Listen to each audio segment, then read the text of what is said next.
बहुत सारे ऐसे लोग हैं जो दुराचारी है, अनाचारी है, पापाचार बढ़ता जा रहा है, भ्रष्टाचार, पर ऐसे देखा जाता है कि उनके पास सारी सुख सुविधाएं हैं।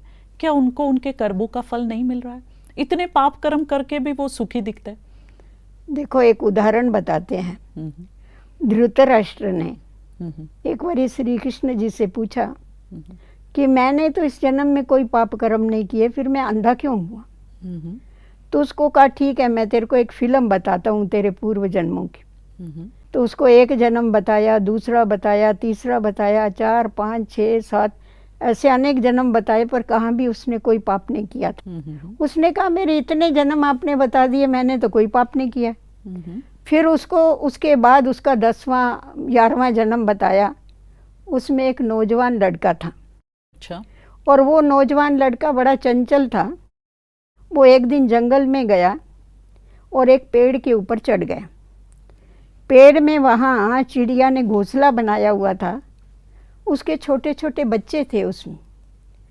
तो ये चंचल बच्चा होने के कारण इसने क्या उन बच्चों को निकाला, हाथ में लिया और वहाँ पेड़ से एक पतली सी लकड़ी लेके उनकी आंखें फोड़ दिया। तो उसका नतीजा इसको इतने समय के बाद मिला। तो इसने फिर पूछा, मैंने ये पाप कर्म किया तो मेरे को इमीडिएट क्यों नहीं मिला उसका फल? मेरा भी यही प्रश्न था कि 10 जन्म क्यों रुकना पड़ा? तभी उसको बताया गया कि जब तेरा पुण्य क्षीण हो गया, अच्छा, तभी तेरा पाप बाहर निकला, माना पुण्य खत्म हो गया। खत्म हो गया।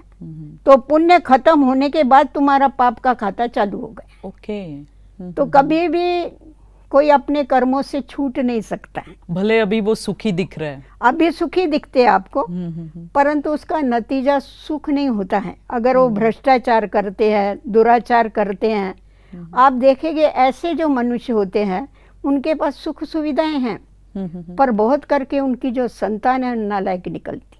क्योंकि पाप का पैसा जब बच्चों के पेट में जाता है तो उनके अंदर भी वो कर्म करने की, विकर्म पाप कर्म करने की एक बीज पड़ जाता है। कहा जाता है ना कि अच्छा धन पवित्र धन होना चाहिए, पवित्र धन से मन पवित्र बनता है।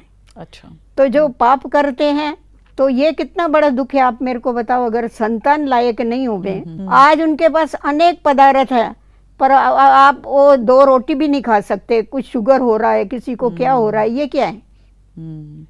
माना भले सुख सुविधाएं दिख रही है, पर वो कुछ न कुछ सूक्ष्म रूप में वो पाप का फल भोग ही रहे। पाप का फल भोगना ही पड़ता है। आप इसके ऊपर थोड़ा विचार कीजिए।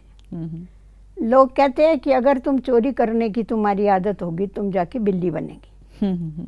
ठीक है, अभी बिल्ली बनेंगे तो और भी चोरी करने की आदत पक्की हो जाएगी। ये क्या सजा है? अभी अगर सचमुच पाप कर्म भोगने के लिए अगर पशु योनि होती थी, तो आज इस संसार में आपको मनुष्य ढूंढने पड़ते थे। हाँ, ये बात भी सही है। क्योंकि ये सारी दुनिया ही पापात्माओं की दुनिया है। पाप तो अति में हो गया है। अगर सचमुच पाप कर्म भोगने के लिए ये पशु योनि होती थी, तो कोई लंगड़ा बन रहा है, कोई अंधा बन रहा है, कोई भिखारी बन रहा है, ये क्या है? जब मनुष्य योनि में रह के पाप कर्म भोग सकते हैं उसकी सजा, फिर उसको कुत्ता और बिल्ला बनने की क्या आवश्यकता? जरूरत ही नहीं है।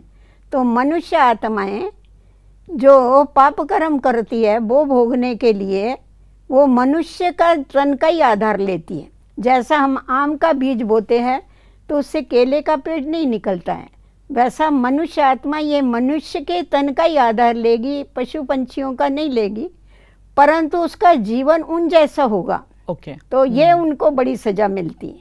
अच्छा। आज देखो, आपको कोई रास्ते में अंधा दिखाई पड़ता है, इस बेचारे के पिछले जन्म के पता नहीं क्या पाप कर्म है।